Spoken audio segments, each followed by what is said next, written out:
851, turn right heading 180. Order 14 Papa, turn right 245, report localizer established 27. Hey everyone, welcome back to DJ's Aviation and the third installment to the daily update video on the events which unfolded at the 2018 Farnborough Airshow. If you haven't seen the other daily recap episodes, I would highly recommend it. Today's video will focus on the new orders and developments within the industry. This may include letter of intents and commitments which took place during day 3 of the 2018 Farnborough Airshow. I've covered a few of these orders in separate videos, and those will be placed, like always, at the end of this video. However, the orders I haven't covered will be placed at the start. In turn, this will allow you to exit off the video if you have already seen the other content. But if you haven't, it's all in the one place, therefore making it really accessible to you, my awesome viewers. We begin just like the first and second episode in alphabetical order with Airbus. Airbus today received one new major order for the A330neo. This new order sadly was once again undisclosed, meaning information is very hard to find. You all know I want to share as much as I can with you, however the theme of this current airshow has been undisclosed orders, making it of course very difficult to provide any new information.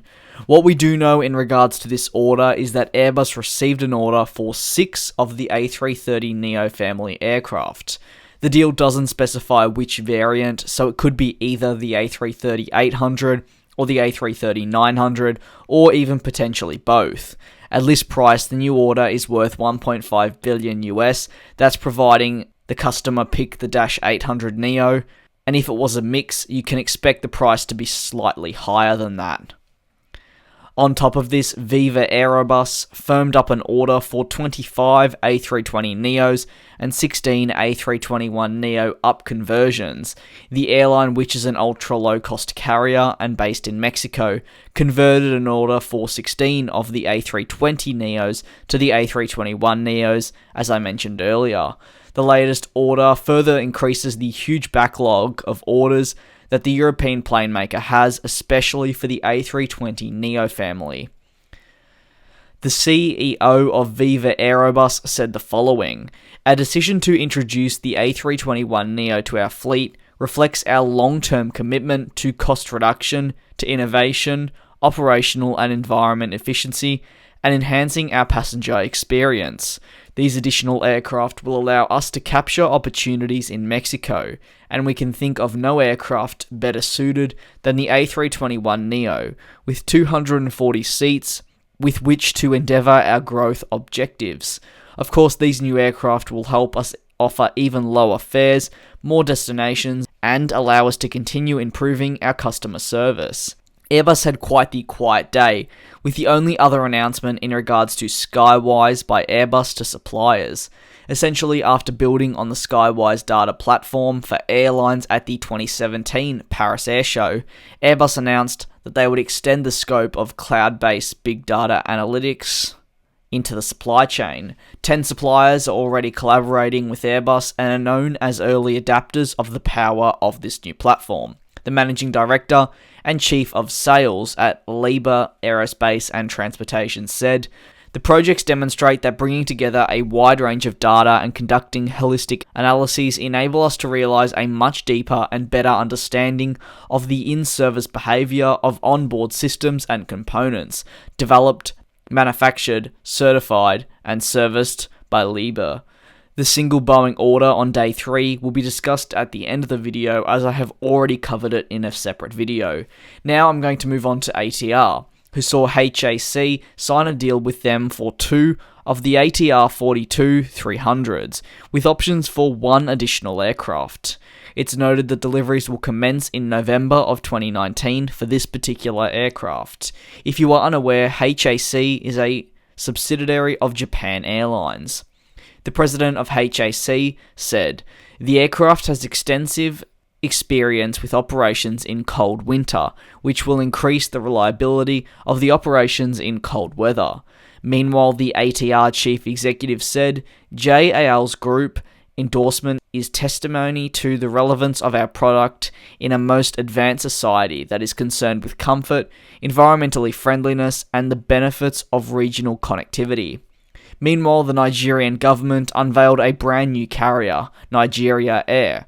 Nigeria Air was unveiled at an event at the 2018 Farnborough Airshow, and the Minister State for Aviation said Nigeria Air was in advanced talks with the manufacturers and financing houses over fleet decisions, which are due very, very soon. Nigeria Air released their livery on the A330neo, which may indicate that an A330neo order is imminent, and one of the aircraft which will help build their fleet.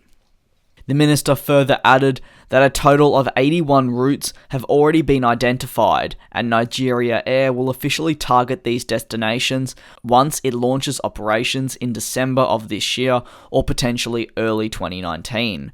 Finally, Ethiopian Airlines were also involved in talks with the Nigerian government over a key role in Nigeria Air. However, official news on this is relatively dry. During the afternoon of Day 3 at the Airshow, EasyJet also officially took delivery of their first Airbus A321neo, which is configured to 235 seats and is the 308th jet in the carrier's fleet so far. Uganda National Airlines also signed a deal for 4 firm CRJ 900 orders at list price that's worth $190 million US. Therefore, the carrier will become the very first operator in Africa to use the new atmosphere cabin, and this is the particular cabin that the manufacturer has in fact been advertising at the 2018 Farnborough Airshow, so it is definitely very exciting for Uganda National Airlines to be utilising this brand new cabin.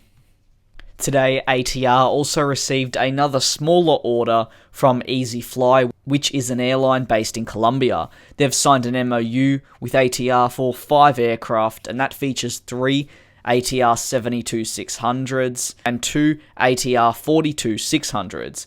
The list prices have not been announced at the time of recording for this order.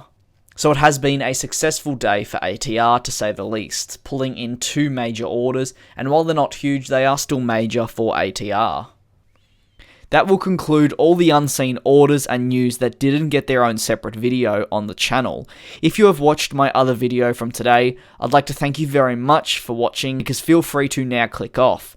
Otherwise, feel free to stay tuned. The other order got its own separate video, but now I'm going to detail it, just like how I mentioned at the start of the video, so it's all in the one place for you.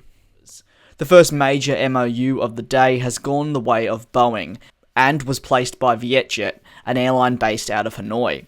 Vietjet, as mentioned, signed an MOU with Boeing for 100 737 MAX jets. This tentative order is made up of 20 737 MAX 8s and 80 737 MAX 10s. Not only is this another huge move for the 737 MAX program, but it does really signify Vietjet's commitment to the 737 MAX program itself, as the airline already has 100 of the 737 MAX 200s on order.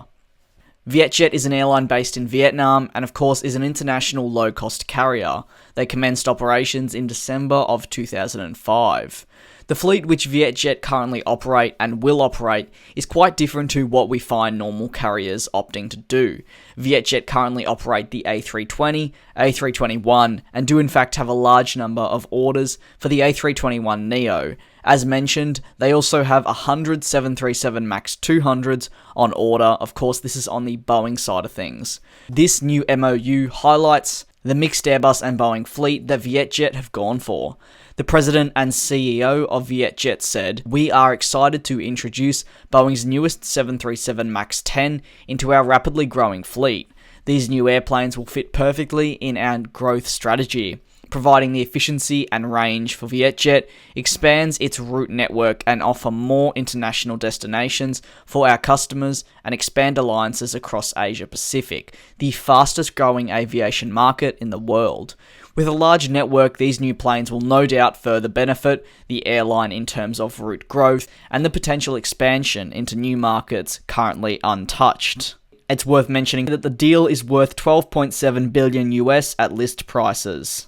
Finally, in addition, the agreement actually does in fact cover engineer and pilot training as well, which is something we haven't necessarily seen in previous orders. Boeing will also support Vietjet in improving management capabilities at the airline and also in the country of Vietnam.